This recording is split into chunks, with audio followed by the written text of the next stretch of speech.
தேர்தல் ஆணையத்திற்கு இல்லாத அதிகாரத்தை அளிக்கக்கூடியதாக உச்சநீதிமன்றத்தினுடைய தீர்ப்பு அமைந்திருக்கிறது. மனு போட்டவர்கள், வழக்கு தொடுத்தவர்கள் கேட்கிற கேள்விக்கெல்லாம் நாங்க பதில் சொல்ல வேண்டிய அவசியம் இல்லை அப்படின்னு தேர்தல் ஆணையம் இருக்கிறதா? சாதாரண ஆட்கள் ஒரு போன்லயோ அல்லது கம்ப்யூட்டர்லயோ இணையதளத்திற்கு போய் இதுல என்ன யார் பேர்லாம் டெலீட் ஆகியிருக்கு, என்ன காரணத்துக்காக அப்படின்னு கண்டுபிடிக்க முடியாத அளவுக்கு விஷயங்கள் மறைக்கப்பட்டன, ஒழிக்கப்பட்டன. உச்சநீதிமன்றம் குறைஞ்சபட்சம் அந்த கேள்வியாவது கேட்கணும்ல. கான்ஸ்டிடியூஷனல் பாடிஸ் பலவற்றையும் ஆளுகிற பிஜேபி ஒன்றிய அரசாங்கம் தனக்கு சாதகமாக வளைக்கிறது. இது ஒரு அரசியல் சதிங்கிற அந்த ஆழமான அம்சத்தை மனதில் வைத்து இதை கடுமையாக எதிர்ப்பதற்கு மக்கள் வீதிக்கு வர வேண்டும். அனைவருக்கும் வணக்கம். பீப்புள்ஸ் டெமோக்ரஸி ஜூன் 1-7 வாரத்துக்கான தலையங்கம். இந்தியாவினுடைய அரசமைப்பு சட்டத்தினுடைய ஒரு முக்கியமான அஸ்திவாரம் தகர்க்கப்பட்டு இருக்கிறது அப்படிங்கிறது தான் தலையங்கத்தினுடைய தலைப்பு. இப்போ சமீபத்தில் உச்சநீதிமன்றத்தினுடைய ஒரு தீர்ப்பு ஒன்று வந்தது. பீகாரில் தான் SIR, special intensive revision of electoral roll, அது முதல்ல அங்கே தான் நடந்ததுன்னு நம்ம எல்லாருக்குமே தெரியும். அது அங்கே அமல்படுத்தப்பட்ட போது நிறைய கேள்விகள் வந்தது, நிறைய சிக்கல்கள் வந்தது. அது சம்பந்தமாக உச்சநீதிமன்றத்தில் வழக்கு தொடுக்கப்பட்டிருந்தது. தள்ளி போட்டு இப்போ தான் சமீபத்தில் அதற்கான தீர்ப்பை வழங்கி இருக்கிறார்கள். பெட்டிஷன் போட்டவங்க எல்லாருமே என்ன சொன்னாங்கன்னா, இதில் மக்களுடைய வாக்குரிமையை நீங்கள் என்னங்கிறத பார்க்கலாம், தேர்தல் ஆணையத்துக்கு அதுக்கு அதிகாரம் இருக்குது. ஆனால் அவர்களது குடியுரிமையை சந்தேகப்படுவதற்கு தீர்மானிப்பது, அந்த அதிகாரம்ங்கிறது தேர்தல் ஆணையத்துக்கு கிடையாது. ஆகவே தேர்தல் ஆணையம் தன்னுடைய அதிகார வரம்புக்கு அப்பாற்பட்ட ஒரு விஷயத்தை செஞ்சிருக்கு. எனவே இது செல்லுபடியாகாது, இந்த அதிகாரத்தை ரத்து பண்ணணும், எஸ்ஐஆரை ரத்து பண்ணணும் அப்படிங்கிறது தான் பலரும் போட்ட பெட்டிஷன். அதில் உச்சநீதிமன்றத்தினுடைய தீர்ப்பு ஏமாற்றம் அளிக்கக்கூடிய விதத்தில் தான் வந்திருக்கு. எஸ்ஐஆருங்கிற எக்ஸசைஸ் தேர்தல் ஆணையம் செய்வது சரியானது. அதில் வாக்காளர் பட்டியலில் இடம்பெற்றிருப்பவர்கள் குடிமக்கள் தானா அப்படிங்கிறத ஒரு லிமிட்டடாக, ஒரு குறைந்தபட்ச அளவு விசாரிப்பதற்கு, தன்னைத்தானே திருப்திப்படுத்தி கொள்வதற்கான அதிகாரம் தேர்தல் ஆணையத்துக்கு உண்டு அப்படிங்கிற முறையில் அவங்க தீர்ப்பளிச்சிட்டாங்க. இது பார்க்கும்போது இந்த தீர்ப்பு ரொம்ப லேசாக தெரியும். ஆனால் தேர்தல் ஆணையத்திற்கு இல்லாத அதிகாரத்தை அளிக்கக்கூடியதாக உச்சநீதிமன்றத்தினுடைய தீர்ப்பு அமைந்திருக்கிறது. இதில் கவலை அளிக்கக்கூடிய விஷயம் என்ன அப்படின்னா, தேர்தல் ஆணையம் தன்னுடைய நிலைப்பாட்டை நியாயப்படுத்தி தான் பெட்டிஷன் போடுவாங்க, வாதங்களை முன்வைப்பாங்க. அப்போ தேர்தல் ஆணையம் முன்வைத்த வாதங்களை சரியா தப்பா அப்படிங்கிற முறையில் கூட உச்சநீதிமன்றம் பார்க்கவில்லை. இப்போ உதாரணமாக தேர்தல் ஆணையம் என்ன சொன்னாங்கன்னா, பீகாரில் 2002, 2003 அப்போ ஒரு தரம் எஸ்ஐஆர் பண்ணினோம், அதுக்கு பிறகு மற்ற இடங்களில் பண்ணினோம். அந்த அனுபவத்தின் அடிப்படையில் தான் இப்போ நாங்கள் திரும்ப அந்த எஸ்ஐஆருங்கிற விஷயத்தை எடுத்திருக்கோம். அதனால் அது புதுசு ஒன்றும் கிடையாது, வழக்கமாக செய்வது தான், வாடிக்கையானது தான் அப்படின்னு ஒரு வாதத்தை முன் வச்சிருக்காங்க. இப்போ பெட்டிஷன் போட்டவர்கள், வழக்கு தொடுத்தவர்கள், அவங்க வக்கீல்கள் நிறைய கேள்வி கேட்டாங்க. அதில் ஒரு கேள்வி என்ன சொன்னாங்கன்னா, அந்த பீகாரில் 2002, 2003 எஸ்ஐஆர் பண்ணினோன்னு நீங்கள் சொல்கிறீங்களே, அதற்கான அத்தாரிட்டி உங்களுக்கு எங்கேருந்து வந்தது? எப்படி நீங்கள் திடீர்னு ஒரு குறிப்பிட்ட வருஷம் நீங்கள் பண்ணுவீங்களா? அப்போ அரசாங்கம் ஏதாவது ஜிஓ போட்டுச்சா, உங்கள்கிட்ட கேட்டுச்சா, கடிதம் எழுதுச்சா அப்படின்னு ஏதாவது இருந்ததுன்னா அந்த எவிடன்ஸை நீங்கள் கொடுங்க அப்படின்னு பெட்டிஷன்தாரர்களோட வழக்கறிஞர்கள் கேட்குறாங்க. அப்போ அதற்கு உரிய பதில் தேர்தல் ஆணையம் சொல்லலை.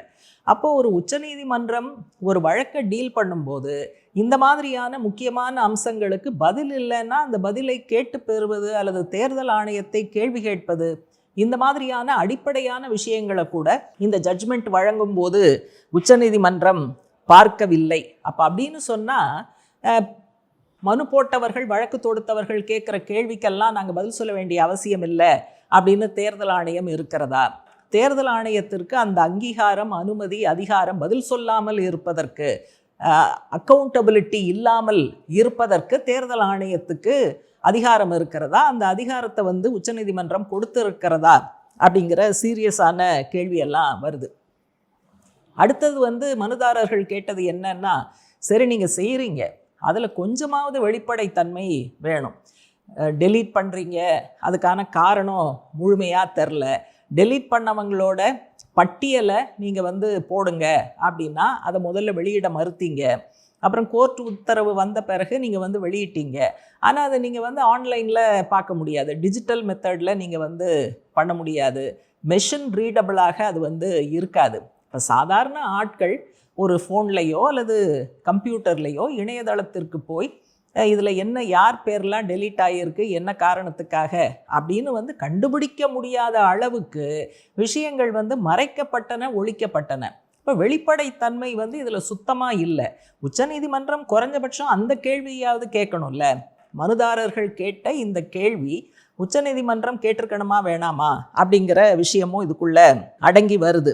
உச்சநீதிமன்றம் வந்து தேர்தல் ஆணையத்திற்கு எஸ்ஐஆர் மாதிரியான விஷயங்களை செய்வதற்கு அதிகாரம் இருக்கிறது. அதாவது வாக்குரிமை மட்டுமல்ல, குடியுரிமை பற்றியும் ஒரு குறைந்தபட்ச அளவு திருப்திகரமான பதிலை கிடைப்பதற்கான ஒரு முயற்சியை அவங்க செய்யலாம் அப்படின்னு அந்த சொன்ன தீர்ப்பு எந்த அடிப்படையில் சொல்லியிருக்காங்க அப்படின்னு பார்த்தா, மக்கள் பிரதிநிதித்துவ சட்டம் செக்ஷன் 16 அது அந்த அடிப்படையில் தேர்தல் ஆணையத்திற்கு அந்த அதிகாரம் இருக்கிறது அப்படிங்கிற முறையில் சொல்லியிருக்காங்க. அதையும் தவிர இது வந்து ஒரு கான்ஸ்டியூஷனல் டியூட்டி, தேர்தல் ஆணையத்திற்கு அரசமைப்பு சட்டம் கொடுத்திருக்கக்கூடிய அனுமதி அப்படிங்கிறத சொல்கிறாங்க. எப்படி அவங்க கனெக்ட் பண்ணுறாங்கன்னா, அரசமைப்பு சட்டத்தில் வாக்குரிமை பற்றி வரும்போது வயது வந்த குடிமக்கள் அனைவருக்கும் வாக்குரிமைன்னு வருது. அப்போ வாக்குரிமையை பாதுகாப்பது, வாக்காளர் பட்டியலை முறையாக பராமரிப்பது, திருத்தங்கள் செய்வது, இது வந்து தேர்தல் ஆணையத்தினுடைய வேலை. ஆனால் இப்போ இவங்க என்ன கோட் பண்ணுறாங்கன்னா, அரசமைப்பு சட்டத்தில் வயது வந்த அனைத்து குடிமக்களுக்கும் அப்படின்னு இருக்கிறதுனால அவங்க குடிமக்கள் தானா அப்படிங்கிற கேள்வியை கேட்பதற்கான அந்த அதிகாரம் தேர்தல் ஆணையத்துக்கு இருக்குது அப்படிங்கிற முறையில் அவங்க சொல்லியிருக்காங்க. அதனால் கிட்டத்தட்ட ஏற்கனவே இது சம்பந்தமான பல தலையங்கங்கள் பீப்புள்ஸ் டெமோக்ரஸியில் வந்திருக்கு.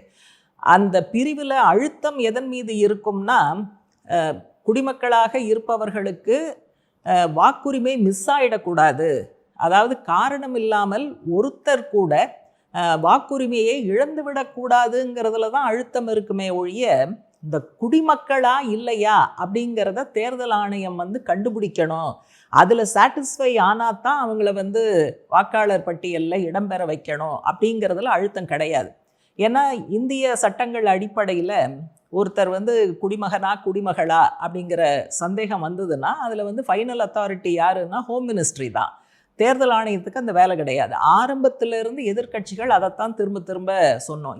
இந்த ஆஸ்பெக்ட் வந்து உங்கள் வேலை கிடையாது, வாக்குரிமை சம்பந்தமாகத்தான் நீங்கள் பார்க்கணும். அதில் கூட அரசமைப்பு சட்டம் என்ன சொல்லி இருக்குன்னா, வாக்குரிமையை யாரும் அவ்வளவு சுலபமாக இழந்து விடக்கூடாது, யாரும் அதை மிஸ் பண்ணாமல் பார்த்துக்கிறது தான் வந்து உங்களோட வேலை அப்படின்னு சொல்லி இருப்பதையெல்லாம் தாண்டி இந்த வயது வந்த அனைத்து குடிமக்களுக்கும் அப்படிங்கிறதுல இவங்க அழுத்தத்தை கொடுத்து, ஆகவே குடியுரிமை சம்பந்தமாக தேர்தல் ஆணையம் வந்து பார்க்கலாம், வைக்கலாம், விசாரிக்கலாம் அப்படிங்கிற முறையில் அவங்க அந்த அதிகாரம் தேர்தல் ஆணையத்திற்கு உண்டு அப்படிங்கிற தீர்ப்பை கொடுத்துருக்காங்க. ஆனால் இந்தியாவினுடைய வரலாறில் ஆரம்பத்திலிருந்து இப்படிப்பட்ட ஒரு அதிகாரம் தேர்தல் ஆணையத்துக்கு இல்லைன்னு பல சர்க்குலர் இருக்குது, அரசமைப்பு சட்டத்தினுடைய விதிகள் இருக்குது, எல்லாம் பல முறை பேசப்பட்டாலும் கடைசியில் அதையெல்லாம் தாண்டி உச்சநீதிமன்றம் இப்படி ஒரு தீர்ப்பை அளித்திருக்கிறது அப்படிங்கிறது கவலைக்குரிய விஷயம். ஏன் வந்து இதில் இவ்வளோ தூரம் நம்ம வந்து திரும்ப திரும்ப இதை சொல்ல வேண்டியிருக்குன்னா, ஒரு 27 லட்சம் பேரோட வாக்குரிமைங்கிறது மேற்கு வங்கத்தில் பறிக்கப்பட்டிருக்கு, மேற்கு வங்க சட்டப்பேரவை தேர்தல் நடந்தபோது. இப்போ அதில் முக்கியமாக தேர்தல் ஆணையத்தை ஏன் வந்து குறை சொல்கிறோன்னா, இந்த எஸ்ஐஆர் விவகாரம் போதுமான கால அவகாசம் இல்லாமல் காலில் சுடுதண்ணி கொட்டிக்கிட்டா மாதிரி அவசரமாக 1 மாதத்தில் பண்ணணும், 2 மாதத்தில் பண்ணணும்னா இந்த எக்ஸசைஸ்லாம் வந்து பல காலம் பிடிக்கும். அப்போ நீங்கள் அவசரமாக பண்ணினாலே என்ன அர்த்தம் அப்படின்னா, நேரம் இல்லை ஆகவே டெலீட் பண்ணு, அப்புறம் வந்து இந்த லாஜிக்கல் டிஸ்கிரிப்பன்சி அப்படின்னு சொல்லிட்டு ஒரு கேட்டகரி வந்து மேற்கு வங்கத்தில் மட்டும்தான் அறிமுகப்படுத்தியிருக்காங்க. தமிழ்நாடு உட்பட மற்ற இடங்களில் அது இல்லை. இந்த ஸ்பெல்லிங் மிஸ்டேக் இருந்ததுன்னா அல்லது அந்த வயது வந்த மகன் அல்லது மகள் அவங்க வயசுக்கும் அவங்க அம்மா வயசுக்கும் 15 வருஷத்துக்கு கம்மியாக இருந்ததுன்னா அது வந்து ஒரு லாஜிக்கல் டிஸ்கிரிபன்சி. இந்த மாதிரி பல காரணங்கள்னால பேருங்கிறது நீக்கப்பட்டுச்சு. அப்போ போதுமான கால அவகாசம் இல்லாமல் இவ்வளவு அவசரமாக செய்ததில் என்னன்னா பல லட்சக்கணக்கான வாக்குரிமைக்கு தகுதி படைத்த பலருடைய பெயர் வந்து வாக்காளர் பட்டியலில் இருந்து அகற்றப்பட்டது அப்படிங்கிறது. அப்போ இதெல்லாம் அட்ஜூடிகேட் பண்ணணும் அப்படிங்கிறதுனால அதுக்கும் ஒன்றும் நேரம் இல்லை, ஆட்கள் இல்லை, அதிகாரிகள் இல்லை. ஆகவே கோர்ட்டே முன் வந்து நிறைய இதுக்காக ட்ரிபியூனல்ஸ் வச்சாங்க. அதில் ஒரு ட்ரிபியூனலோட தலைவர் வந்து ஏதோ ஒரு காரணத்துக்காக உண்மையை சொல்லிட்டார். அவர் சொன்ன உண்மை என்னன்னா, இத்தனை லட்சக்கணக்கான பேர் வந்து அப்பீல் பண்ணியிருக்காங்க, இதை பூரா நம்ம வந்து பைசல் பண்ணணும், அட்ஜூடிகேட் பண்ணணும்னா குறைஞ்சது 4 வருஷம் ஆகும்னு சொல்லியிருக்கார். 4 வருஷம் ஆகும்னு. அந்த அளவுக்கு சிக்கல்கள் நிறைந்த விஷயம். ஆனால் அவசர கதியில் போதுமான கால அவகாசம் கொடுக்காமல் பல லட்சக்கணக்கான பேரை வந்து வாக்காளர் பட்டியலில் இருந்து வெளியில் தள்ளி அந்த தேர்தல்ங்கிறது நடைபெற்று இருக்கிறது. திரும்ப திரும்ப நம்ம என்ன சொல்கிறோம்னா, இது வந்து ரொட்டீன் எக்ஸசைஸ் அல்ல. கான்ஸ்டியூஷனல் பாடிஸ் பலவற்றையும் ஆளுகிற பிஜேபி ஒன்றிய அரசாங்கம் தனக்கு சாதகமாக வளைக்கிறது அப்படிங்கிற குற்றச்சாட்டை தொடர்ந்து சிபிஎம் உள்பட பல எதிர்க்கட்சிகள் முன் வச்சுக்கிட்டே இருக்கோம். இப்போ என்னன்னா, அதனால தேர்தலில் அந்த குறிப்பிட்ட அரசியல் கட்சி பாஜக வெற்றி பெறுவதற்கு சாதகமான சூழலை உருவாக்குவதற்கு தான் டீலிமிட்டேஷன் அவங்க பேசுகிறாங்க, எஸ்ஐஆர் அவங்க பண்ணுறாங்க. இது எல்லாத்துலேயுமே தேர்தல் ஆணையம் வந்து ஒரு கருவியாக அவர்களால் பயன்படுத்தப்படுகிறது அப்படிங்கிற முக்கியமான அரசியல் அம்சத்தை நம்ம வந்து எஸ்ஐஆர் பற்றி பேசும்போது இணைத்து பார்க்காமல் வெறும் தேர்தல் ஆணையம் அவங்களுக்கு அதிகாரம் இருக்கா இல்லையா அப்படின்னு மட்டும் நம்ம பார்க்க முடியாது. ஒன்றிய அரசாங்கம் பிஜேபியை பின்னால் இருந்து செலுத்துவது அப்படிங்கிறது வந்து ஃபேஷிஸ்டிக் ஆர்எஸ்எஸ் அப்படிங்கிறத நம்ம தொடர்ந்து சொல்கிறோம். அப்போ ஆர்எஸ்எஸ்னுடைய அந்த ஹிந்துத்வா சித்தாந்தம், அதில் அதிகார வர்க்கம் அதற்கு இரையாக கூடும், அரசாங்கத்தில் இருப்பவர்கள் அல்லது சட்டமன்றம் நாடாளுமன்றத்தில் இருப்பவர்கள் அதற்கு இரையாக கூடும். அதே போல நீதித்துறையில் இருப்பவர்களும் அந்த ஐடியாலஜிக்கல் இன்ஃப்ளூயன்ஸ்க்கு தப்ப மாட்டார்கள், அவங்களும் வந்து இதில் இரையாவார்கள்ங்கிறது தான் இந்த காலகட்டத்தில் பல தீர்ப்புகளில் நம்ம வந்து பார்த்துக்கிட்டு இருக்கோம். அதனால் இந்த மாதிரியான பின்னணியில் இது வந்து ஒரு முக்கியமான அரசியல் சதி. தேர்தல்னு இனிமேல் என்ன ஃப்ரீ அண்ட் ஃபேராக நடக்குங்கிறதுக்கெல்லாம் எந்த உத்தரவாதம் கிடையாது. டீலிமிட்டேஷன் பேசுகிறாங்க, எஸ்ஐஆர், இந்த மாதிரி ஒவ்வொன்றா செஞ்சு கடைசியில் நம்ம வந்து ஜனங்களை சந்திக்கணும், கேம்பெயின் பண்ணணும், கொள்கையை சொல்லணும், செய்த சாதனைகளை சொல்லி ஓட்டு கேட்கணும் அப்படிங்கிறதெல்லாம் அந்த காலமெல்லாம் மலையேறி இவங்க வந்து தங்களுக்கு சாதகமாக, ஏன்னா இப்போ வந்து இவங்க பேசுகிற பல விஷயங்களுக்கு வில்லனாக இருப்பது வந்து நம்முடைய அரசமைப்பு சட்டம், நம்ம கான்ஸ்டியூஷன் தான். அதனால் கான்ஸ்டியூஷனில் திருத்தம் கொண்டு வரணும்னா 3/2 பங்கு மெஜாரிட்டி வேணும், இல்லைன்னா மற்ற கட்சிகளை சார்ந்து தான் இருக்கணும். இப்போ சமீபத்தில் அவங்க இந்த டீலிமிட்டேஷனையும் விமன்ஸ் ரிசர்வேஷனையும் ஒன்றா இணைச்சி கொண்டு வந்து பயங்கர ட்ராமாலாம் போட்டு பார்த்தாங்க. எதிர்க்கட்சிகள் எல்லாம் சேர்ந்து அந்த பில்லுக்கு 3/2 பங்கு மெஜாரிட்டி கிடைக்கல, அரசமைப்பு சட்ட திருத்தம். அதனால் அது வந்து காலாவதி ஆயிடுச்சு. அதனால் இப்படி மற்ற கட்சிகளை நம்பி இருக்கக்கூடாது. 3/2 பங்கு மெஜாரிட்டி நமக்கு இருக்கணும்னா கண்டிப்பாக வெற்றி பெறணும். கண்டிப்பாக வெற்றி பெறணும்னா இப்படியான சில மோசடிகள், தில்லுமுல்லுகளை செய்து வைத்து கொண்டால்தான் அந்த கண்டிப்பான வெற்றிங்கிறது கிடைக்கும். அதனால் அந்த முறையில் தான் அவங்க இந்த முயற்சிகளை எடுக்கிறாங்க.